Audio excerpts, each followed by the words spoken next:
Denise Vattel here for the Visions of Mercy channel. This is another episode in the story of Tiffany Jenks and John S. Captain, her grieving lover who wants the truth told about her death. I just finished listening to an excellent interview with John S. Captain done on the Richie Allen show. It's a long interview and it goes into great detail. It gives the best profile I've come across so far of what happened to Tiffany Jenks, because Richie Allen is an objective journalist and he's asking hard questions. One of the things that he asked about jumped out at me as proof positive that my own gut feeling is right, that this is the same group that murdered my daughter. Now, my daughter was called a suicide, but I say it was murder. This video is not about my daughter, who died at UMass Amherst in 2010. Her name was Faith Jackson. That wasn't her original name. That was the name she took. She took the name Faith. Her last name was Jackson. I was married to a man named Chris Jackson. He's the author of a novel, a Civil War novel called Above the Fray. She was murdered. But before she was murdered, she was stalked by a professional mercenary group, a group run out of New Jersey by Richard Allen Ross. He has a website called theculteducation.com. He's famous for going after Scientology, and good Lord, yes, everyone needs to go after Scientology. But Scientology bought a great deal of the Cult Awareness Network's assets. And Richard Allen Ross uses the same methods, the stalker methods, the fair game methods, the methods of being able to disable the police from treating any crime that they commit as serious. Now, what's causing me to make these connections? Go to the Richie Allen show and listen to him ask John S. Captain about how the killer knew Tiffany Jenks' father. John S. Captain didn't know this until after he listened to the recordings that Tiffany Jenks was making as a breadcrumb trail, because she was incapacitated by her alcohol habit from really doing much for herself, but she knew something was going on and she was doing the best she could with what she had, and she made recordings.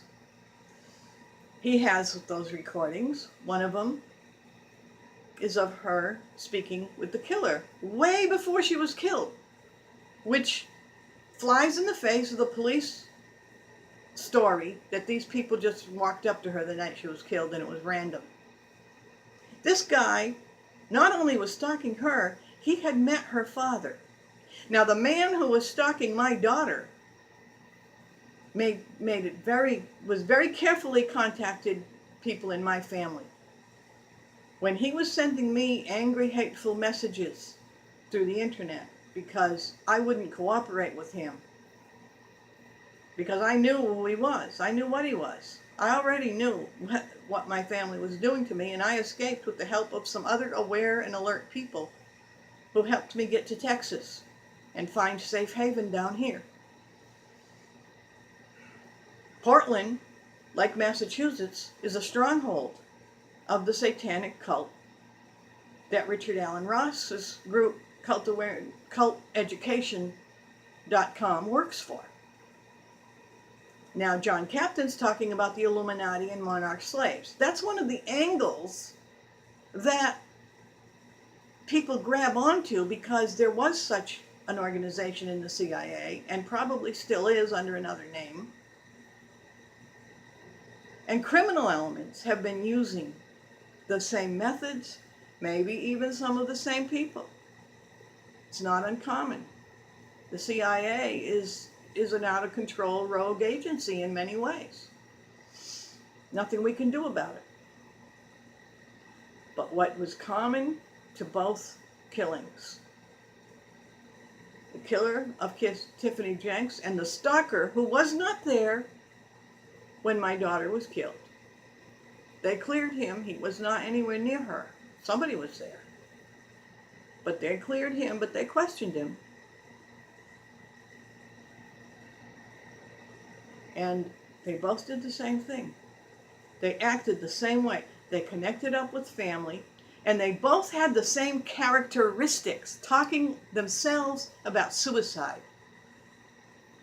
The man who was stalking my daughter openly got sympathy from people by claiming to be suicidal for various reasons. And he had a history of getting kicked out of homeless shelters because they would discover that he had a bank account and he had money and he was scamming them.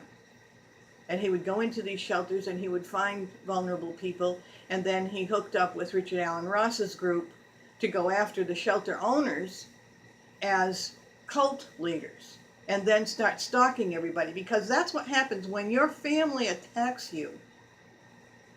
You run to these agencies.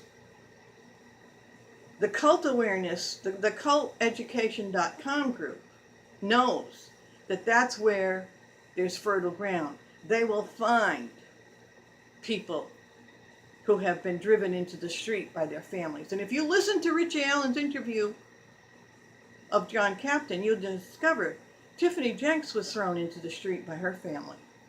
She had a well-endowed job. She had a career.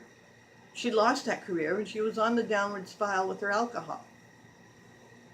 And one of the things the stalker mercenaries do is they watch that level.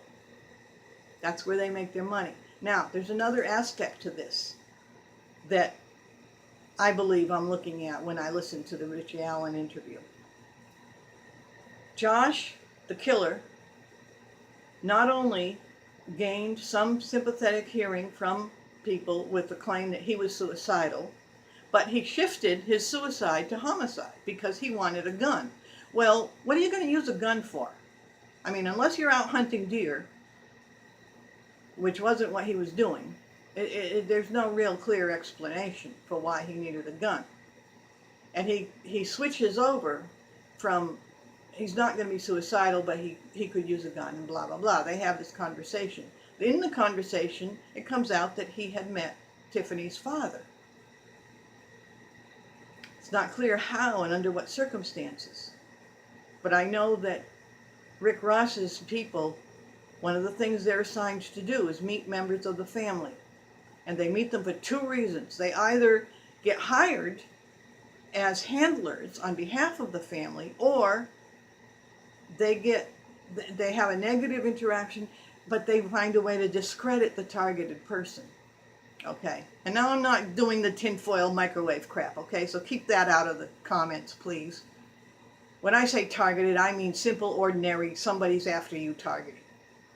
And when the mercenaries have got their eyes on somebody, it's for a reason. Tiffany Jenks was a threat to an insider trading activity that had been going on in the power company she worked at. Her family was most likely aware of that at some level. Now, in my case, I was a threat to a very similar activity because as an artist, I was asked to provide cover for large-scale financial transactions. And in fact, I witnessed one. In one of my jobs as an artist, I worked for a company that was doing a large expense of $250,000 commission that my boss had landed, a $250,000 commission for a prominent Democrat. And that money was handed right back to that Democrat. It came out of the expense account into our company and out into that person's pocket. All right. Anyone wants the proof, you better be carrying a badge and I'll give it to you. But all you trolls, have fun. I know what these stalkers do for a living. And when they can't get you, they go after your kids. So, listen to the Richie Allen program and understand something. I'm naming 3 names here, and I'm sure there are others that could be added. Actually, I should name 4, but I'm naming particularly 3. Tiffany Jenks, Emmett St. Faith Jackson. The 4th one that I'm not naming is the late Captain Tom White. All right. He was considered an accidental death, found dead at the bottom of the cellar stairs in his own house. He'd been working on these kind of cases. He'd been working on cults that stalk. That's how I knew him. And my daughter didn't understand that she had to physically leave that area to survive.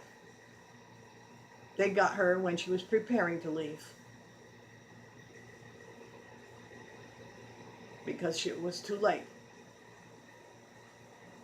But you listen closely to that interview. You listen closely to the conversation about the killer meeting Tiffany Jenks' father. This was a killing by the same satanic death cult. And here's another part about the satanic side, okay? The police established that there was a connection between getting that gun and getting married. Now, the satanic element, the spiritual satanic element, suggests to me that this may have been a sacrificial killing, which does not separate it from the simple insider trading mafia hit job aspect. Because the American mafia, which is basically the politicians who are in charge right now, has always mixed satanic sacrificial activity with crimes. Much more today than they ever used to in the past. Partly because the minute something crazy and satanic shows up in the elements, the police back away. They don't really look at it. They say, oh my, she hung out with the wrong people, got what she deserved, bye-bye, case closed. They don't go further, because they know if they go further, they're looking up the ladder, and they don't want to look up there. So that's my statement about the Tiffany Jenks murder. No, I'm not an investigator. I'm not presenting hard facts. I'm presenting opinions from what I have seen.